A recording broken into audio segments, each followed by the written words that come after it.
Welcome back, everyone. My next guest is former White House Press Secretary Sean Spicer, fresh from Dancing with the Stars and a few other things around the country. He's joining us from Alexandria, Virginia, right outside of Washington. Sean, good morning. Thanks for coming on. Good morning. Thanks for having me. Nice to have you on. And you're a Rhode Islander. We all know that. You have a new book out, and I started to thumb through it yesterday. I haven't read the whole thing, but you do begin on your last day. Well, not really your last day, but the day you tendered your resignation. Why did you begin there? That kind of hooks the reader. I think because that's you kind of want someone to jump right into the book. And just quickly, about 20 seconds left. Dancing with the Stars. That was the right decision? Yeah. Oh, I loved it. It was probably, I wasn't sure entirely what to expect. It was, at the time of my life, bipartisan way we were able to come together on. So thank you. Sean Spicer, the former White House Press Secretary from Alexandria, Virginia today. Sean, thanks. If you do go back to the legislature and ask for more money, yes, this is a bad time to do that. Yes, because we don't have much money. $200 million to cover in a $10 billion plus budget now. We're going into it. You have to give us the exact numbers, but that's what we're hearing. Roughly, yes. You have correct. to close a $200 million hole. Correct. Where? We do. Where are we going to cut it? Everything's on the table. Cut even more than you want to so that you can continue to invest. Are you going to come back to the legislature and ask for an expansion of your last dollar tuition program? Probably not. Probably not. Probably not. Probably not. By the way, I would like to. So we got to try to find some balance. While we're on this talk of cuts, the Veterans Home is over budget by $3 million. Yes. And I know there sounded like some programs were out of whack there. Feeding the relatives of a veteran seemed something we could do without. Yes. But there is some talk about, they're not getting their rehab, they're making other cuts. What can you say about that? So look, I'm disappointed. All right, let's understand this, Senate President. The legislature gave the administration what it asked for with regard to that Veterans Home. But it was short of what they needed. So you're saying to Governor Runda, when you say you're disappointed with your team, you better call that team in because there's problems going on there? Obviously, you could look at a lot of other agencies throughout the state that have that same problem, the cost overruns.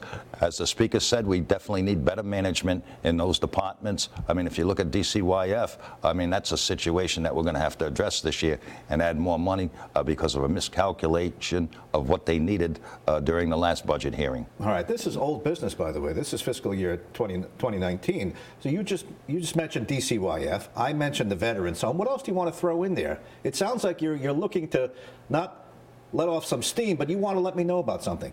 Governing the daily routine that is most important to the Rhode Island taxpayer. I think the Rhode Islanders need a mechanic, maybe more than we need policy people and philosophical things. We need mechanics. But listen, I don't want to prod you in any way, but the both of you are saying, hey, Governor, these are your departments. They're screwed up. You better fix it because we gave you all the money you asked for. Is that a simple way of putting it, or is it an oversimplification, Senate President? I think that's the perfect way to put it. Obviously, last year we had the same situation. We walked into the session with a 200. That's why you want to see his records. That's why you want to nitpick him. You're just not happy that he's president. It's not a question of not happy that he's president. His minions were engaged in. This is very serious conduct. Before you went into politics, you were a well-known defense attorney. Now, you sound like Prosecutor Cicilline, because as the defense attorney, you would say there's no quid pro quo. Oh, no. There's nothing there that points to that. There is a quid pro quo. There's clear, but let's be clear about one thing. You don't need a quid pro quo. The president or anyone else is not allowed. You're at the beginning of an inquiry. Look, we are going to have more evidence. Obviously, the committees are collecting evidence. So far, all of it corroborates exactly what the president admitted to. Now, this is one where the president copped to a plea. He admitted he did the wrongdoing. Then he releases the transcript that lays it out. So we're going to gather up the balance of the information that's out there that that relates to this. But it has been established by the president's own admissions and the White House transcript released that the president, in fact, committed this act. Okay, so why don't we just take a vote in Congress, formalize the inquiry? You don't have to worry because your seat is safe. But some of your swing state Democrats, they don't want to go on record voting for the inquiry. Yes, let's have an inquiry. First of all, why not? First of all, we don't need to vote. Tradition supports that. The legal end of this. You were the U.S. attorney, and you were the attorney general. You know how to bring a case. Yes. Would you bring a case based on what I know from that transcript? The one that Trump released, here's what I said. Is it all there strong enough to bring a case?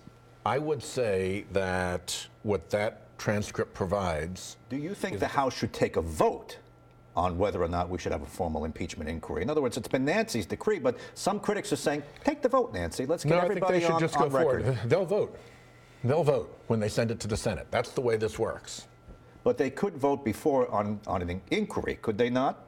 Critics are saying you could take a vote. I don't think that's important. Well, but the Republicans say that is important because that puts everybody on record. Do you really want this? I'm sure they'd love to try to find ways to slow this down and bollock things up, but the way it works is you do your investigation, particularly when you're doing it pretty straight up stuff. It does beg, what's the phrase, begs credulity. Yeah. That Hunter Biden all of a sudden becomes a gas executive for a Ukrainian company while his father's the vice president. As we say in Rhode Island, come on. Probably not the greatest thing, but no violation of law. Now at 6, the biggest piece of the puzzle of what we know about Providence's new superintendent of schools and education. Introduced turnaround superintendent Harrison Peters today. Good evening, I'm Patrice Wood. And I'm Gene Valicenti. We've been waiting months for this. Others turned it down, and the commissioner was criticized in the process. NBC 10's Ashley Cullinane live in Providence now with word on the new man in town. Ashley? Meanwhile, news of that crash continues to rock the sports world tonight. Yeah, the tower apparently told the chopper pilot he was too low at one point. Kobe Bryant, his daughter. Also, John Altobelli was killed. He's a respected baseball coach with ties to our area. Sports Team 10's Frank Carpano has more. Frank? Yeah, Gene. Well, a lot of Rhode Island politicians like the notoriety and covet those special state license plates, but not all of them. State Representative Anastasia Williams says she doesn't use them. And not only that, she has a bill in the hopper to allow politicians and other public servants to tint their front windshields and the front windows on their cars. She says it can be dangerous being a politician these days and that darkening the glass for that class is about safety. Tomorrow morning on my radio show on WPRO, Congressman Cicilline dials in live from Washington on the impeachment trial and the push to call witnesses. We'll also hear for the first full radio interview, the new Providence school superintendent will join me and win tickets to see Matchbox 20 when they roll into our area. It's tomorrow on The News with me. News Talk 99.7 FM, AM 630, 6 to 9, weekday mornings on WPRO. Determines whether it's snow, rain, a mix, so we'll watch that for later Saturday into Sunday. Okay. All right, that's it for us. Thanks for watching. We're already working on NBC 10 News at 7, 10, and 11. All right, NBC Nightly News at Lester Holt is next. Have a good night till we see you again.